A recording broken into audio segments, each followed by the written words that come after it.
Shalom, senang berjumpa lagi di Ephrata Devotion. Tema hari ini adalah kuasa yang mengalahkan dosa. Bapak Ibu, mengapa kita orang Kristen meski sudah menerima Yesus sebagai Tuhan dan Juru Selamat, tapi masih berbuat dosa lagi, padahal kita sebenarnya tidak mau demikian? Kenapa ya? Wajarkah kita ini selalu kalah sama dosa? Nyanyinya, lebih dari pemenang dalam segala perkara. Tapi nyatanya lebih mirip pecundang sepertinya. Setiap hari Minggu sering kita berdoa, Tuhan ampunilah kami, karena selama 1 minggu ini kami telah melakukan banyak pelanggaran dan dosa di hadapan-Mu. Ampunilah kami Tuhan. Kelihatannya kita lebih sering kalah terhadap dosa. Namun, mesti kita tanya kepada diri kita, apakah hidup seperti ini selalu kalah sama dosa? Itu yang sesungguhnya Tuhan Yesus inginkan kepada kita.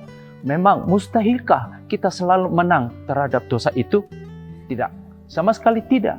Kita bisa menang atas cobaan dosa karena kita sudah diberi kuasa yang dapat mengalahkan dosa, yaitu Tuhan Yesus. Amin.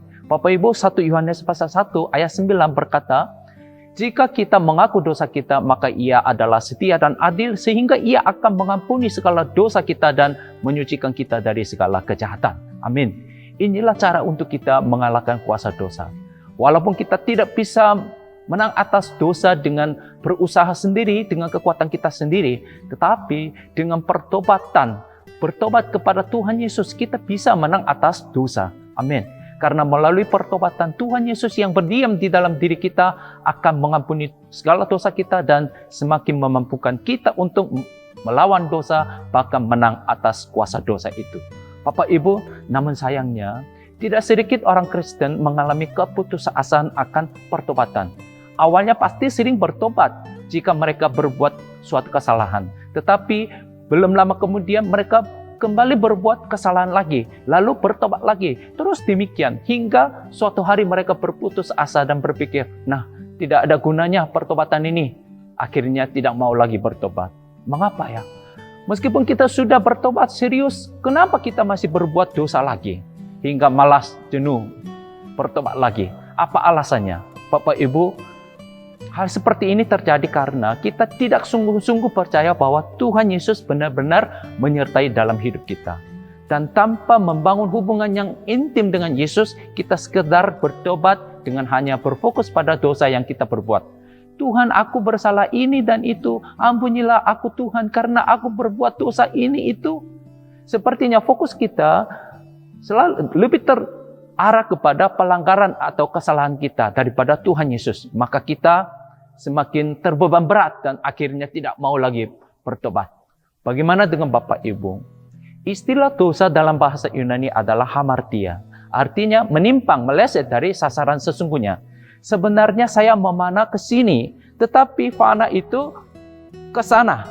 Itulah dosa, salah sasaran. Kalau begitu, apa arti kata pertobatan itu? Dalam bahasa Yunaninya, metanoeo. Metanoia artinya kembalikan pada sasaran yang sesungguhnya. Ke arah sana dikembalikan ke arah sini, sasaran yang sebenarnya. Itulah artinya pertobatan. Dan ketika kita sungguh-sungguh memahami dan mempraktekkan pertobatan sesungguhnya ini, dalam hidup kita, kita bisa menang atas kuasa dosa. Maksudnya ketika mata kita, hati kita terarah kepada Tuhan Yesus yang adalah tujuan hidup sesungguhnya, kita bisa menang atas godaan iblis. Bapak Ibu, pertobatan yang sesungguhnya adalah memandang Yesus setiap saat. Orang yang senantiasa percaya bahwa Yesus ada bersama dengan dia akan hidup terus dalam pertobatan yang serius. Karena mereka selalu menyadari penyertaan Yesus hingga dosa sekecil apapun pasti mereka bertobat. Dan mereka akan semakin memandang dan berfokus kepada Tuhan Yesus melalui pertobatan tersebut. Sehingga akhirnya pertobatan itu memampukan mereka untuk mengalahkan kuasa dosa. Karena Tuhan Yesus yang mereka pandang betul-betul menjadi nyata di dalam hidup mereka. Amin. Maukah Bapak Ibu Saudara sekalian hidup seperti ini? Pandanglah Tuhan Yesus. Jangan dengarkan bisikan si jahat. Gak apa-apalah. Ini kan biasa. Orang lain juga begini kok. Tidak apa-apa. Tidak ada yang lihat. Tidak ada yang tahu. Coba aja. Jangan Bapak Ibu Saudara sekalian. Jangan dengarkan bisikan iblis.